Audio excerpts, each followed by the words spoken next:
సంప్రదాయ పండుగలంటే ముందుగా పల్లెటూళ్ళే గుర్తొస్తాయి. నగరాల్లో పక్క ఇంటిలో నివాసం ఉంటున్న వాళ్ళ పేర్లు కూడా తెలియని పరిస్థితి. నగరాల్లోనూ ఇప్పుడు కొంత మార్పు కనిపిస్తోంది. ప్రధానంగా అపార్ట్మెంట్ల అసోసియేషన్ల ఆధ్వర్యంలో ఒకే చోట చేరి పండుగలు వేడుకలు చేసుకోవడంతో పాటు విహారయాత్రలు తీర్థయాత్రలకు వెళ్తూ సరదాగా గడుపుతున్నారు.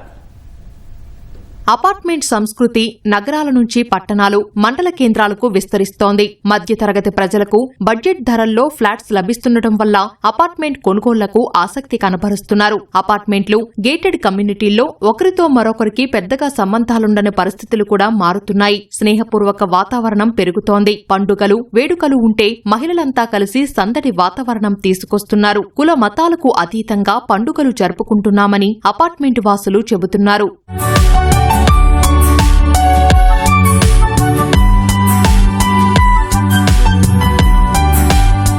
ఫస్ట్లో మేము వన్ టౌన్లో ఉండేవాళ్ళము.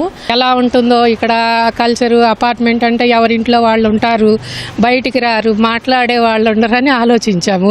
కానీ ఇక్కడికి వచ్చాక అందరం ఫ్రెండ్స్గా, అక్క చెల్లిలాగా అన్ని పండుగలు బాగా చేసుకుంటాం. ఇప్పుడు ఒక 1 డే ప్రోగ్రామ్, 2 డేస్ ప్రోగ్రామ్స్ కూడా అలా వెళ్ళి వస్తుంటాం, టూర్స్ వెళ్తాం. మాకు ఇక్కడ ఏంటంటే స్పెషల్గా లేడీస్ ఒక్కటి కలిసి మాకు యోగా ఉంటుంది, స్విమ్మింగ్ ఉంటుంది, జిమ్ ఉంటుంది.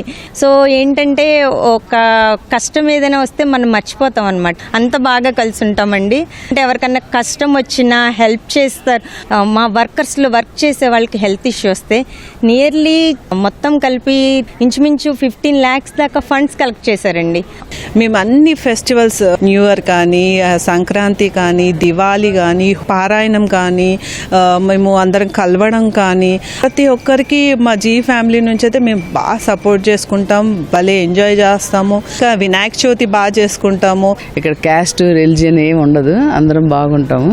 ప్రతి మంగళవారం, శుక్రవారం కింద ఆంజనేయ స్వామి గుడి ఉంటుంది. ఈవినింగ్ అక్కడ పూజలు అవి చేసుకుంటాము. అందరం కలిసి అమ్మవారి గుడికి అది వెళ్తూ ఉంటాము.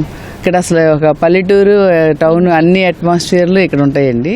కుటుంబ బాధ్యతలు, ఉద్యోగాల్లో ఉండే ఒత్తిడితో ఉపశమనం కోసం మహిళలు అపార్ట్మెంట్లలో అప్పుడప్పుడు కిట్టి పార్టీలు చేసుకుంటున్నారు. ఆ రోజు తమ వయసును మరచి ఆటపాటలతో సరదాగా గడుపుతున్నారు. విద్యా సంస్థలకు సెలవు రోజుల్లో అయితే పిల్లలతో మరింత సమయం గడుపుతున్నారు. ఆరోగ్యం మీద శ్రద్ధతో చాలా మంది ఉదయాన్నే బృందాలుగా వాకింగ్ కు వెళ్తున్నారు. అపార్ట్మెంట్లో ఉండే మహిళలంతా ఒకచోట చేరడంతో వారికి తెలియని విషయాలు తెలుసుకుంటూ నైపుణ్యాలు పెంచుకుంటున్నారు. ఒక ఇంట్లో అందరు ఎట్లా ఉంటారు, అక్క చెల్లెళ్ళు, అన్నదమ్ముళ్ళు, ఆ టైపులో ఉండి అందరం ఇక్కడ సరదాగా ఉంటాము.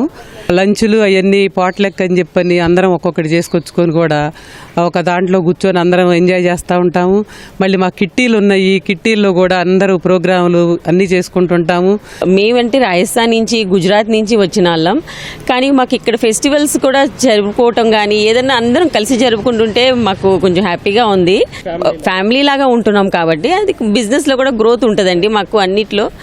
బికాజ్ అందరూ మనం వాళ్ళకి మా బిజినెస్ గురించి తెలుస్తుంది, వాళ్ళ బిజినెస్ గురించి మాకు తెలుస్తుంది. So it's helpful for every one అండి. నేను ఈ మధ్య షిఫ్ట్ అయ్యాను, 8 months అయింది. నేను బిఫోర్ బంగ్లాలో ఉండేవాడిని. అక్కడ అంటే మా పిల్లలు సింగిల్ అయిపోతున్నారు. ఇక్కడ వచ్చి వాళ్ళకి అందరు పిల్లలతో మిక్స్ అవుతున్నారు. తెలుగు కూడా దే ఆర్ స్పీకింగ్. మాకు చాలా ఇక్కడ బాగుంది. ఇక్కడ ఏంటంటే అంత మల్టీ కల్చర్ అంతా ఉంటుంది. ప్లస్ అందరూ ఫెస్టివల్స్ కానీ, కిడ్స్ కానీ అందరూ కలిసి ఎంజాయ్ చేస్తారు. అపార్ట్మెంట్ కల్చర్ అనేది ఇంకా అందరు ఫ్యామిలీతో ఉన్నట్టు అనే సంతోషం ఉంటుంది అనమాట. యూఎస్ వెళ్ళిపోయిన పిల్లలు ఉంటారు, ఎల్డర్స్ అంతా ఇక్కడే ఉంటారు. మాలోనే వాళ్ళ పిల్లల్ని చూసుకుంటారు.